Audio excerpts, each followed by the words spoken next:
لگوری روایتی جی پیغمبر آخر زمان پرسینه کو گوتنه ام چاو رزق خوی حلال قزانش بکن.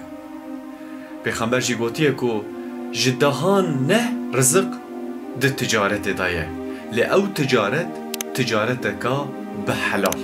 روشه کی باوک جکره خورا وصیت کشتیه. گوتیه کرم ایدی از اختیار دبم.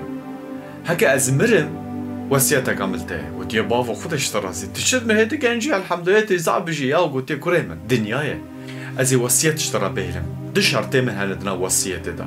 یک اوه از مکتوبه کی اشترا بهلم. لتوی مکتوبه دواناکی.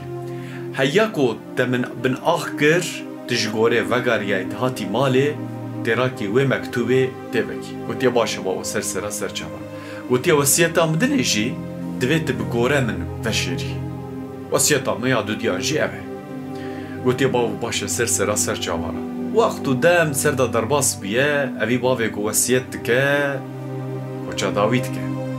گوری ویتی باو ماله وصیت باوه خود دوی پیک بینه. دبیجه سیده من وصیت باوه من او بکو بگوره خواه حتنا وشارتنی. مالا جرا دوشه لا اولا بخوده دینه دا تشتکی و ساتنه. هم کفن دکن وکیدن تشتکی نکارب خراب به. ایجه وصیت باوه منه جو وصیت با چه به تشتکی و سا چه نابه.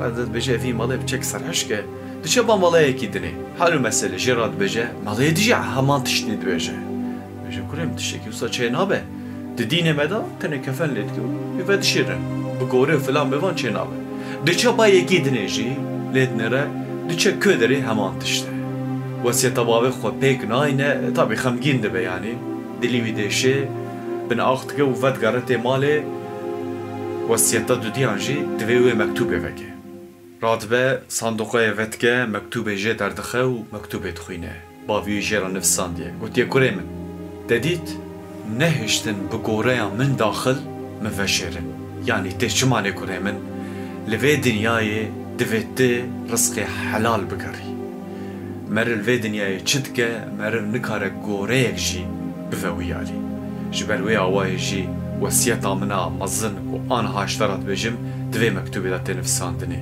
وصیت عملته کره من درزق خواه تجارت خو و بازرگانی خواه به حلالی بکه